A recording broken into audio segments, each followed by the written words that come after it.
جہاں ریزسٹنس کی بات آتی ہے وہاں پر تو آپ نے پریکٹیکلٹی پیش کی ہے کہ اگر ایک نظام ہے جو غلط ہے تو مورلی تو اس کے خلاف لڑنا چاہیے، جو صحیح بات ہے مورلز یہی کہتے ہیں، لیکن آپ نے اس میں یہ ضرور کہا ہے کہ اگر پریکٹیکل نہیں ہے، اگر میں ایک واحد آدمی ہوں جو مجھے لگتا ہے کہ مورلی صحیح ہوں اور سبھی غلط ہیں اور باہر جاؤں گا مر جاؤں گا، تو لڑنے کا کوئی فائدہ نہیں۔ دیکھیے، یہ جو آپ نے لڑنے کا لفظ استعمال کیا نا، یہ آگے کا مرحلہ ہے۔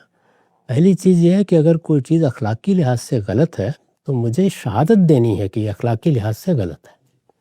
پہلا کام یہ ہے، یعنی پہلا کام لڑنا نہیں ہے۔ پہلی چیز یہ ہے، لڑنے کا سوال ہی اس وقت پیدا ہوگا جب میرے اندر اس کی استطاعت ہوگی۔ جیسے حج کرنے کے لیے اللہ کا حکم موجود ہے، وہ سب سے بڑی عبادت ہے۔ نظر کی عبادت سے بڑی کوئی عبادت نہیں ہو سکتی۔ ہر مسلمان کی آرزو ہوتی ہے کہ اس کو حج کرنے کا موقع ملے، لیکن قرآن مجید نے کیا کہا؟ من استطاع الیہ سبیلا۔ یہ اسی پر فرض ہے جس میں پہنچنے کی استطاعت ہے۔ سفر کرنا ہے، اس کے لیے جسمانی طاقت بھی چاہیے، بیماریوں سے بچا ہونا بھی چاہیے، اور جیب میں پیسے بھی چاہیے۔ تو یہ استطاعت نہیں ہے تو فرضیت بھی ختم ہو جاتی ہے۔ تو اس لیے لڑنے کا لفظ اس وقت استعمال کرنا چاہیے جب آپ لڑنے کی استطاعت پیدا کر لیں۔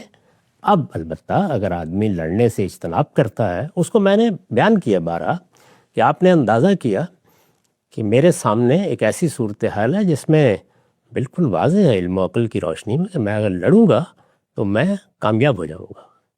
بہت ہی بزدل ہے وہ شخص کہ ایسے موقع پر نہ لڑے۔ آپ نے جائزہ لیا اور آپ اس نتیجے پر پہنچے کہ کامیابی کا امکان ہے۔ اس موقع پر بھی آپ کو لڑنا چاہیے۔ یعنی اب میں کوئی سخت جملہ تو نہیں کہوں گا، لیکن یہ ضرور کہوں گا کہ ہر حمیت رکھنے والے آدمی کو ایسے موقع پہ سوچنا چاہیے کہ جب کامیابی کا امکان ہے تو میں کیوں نہ لڑوں۔ لیکن اگر آپ کو نظر آ رہا ہے کہ ناکامی ہے، یعنی علم و عقل کی روشنی میں کامیابی کا کوئی امکان نہیں ہے، تو پھر لڑنے کا فیصلہ خودکشی ہو جائے گا۔ پھر آپ کا کام یہ ہے کہ جو چیز آپ کو میسر ہے وہاں تک محدود رہیے۔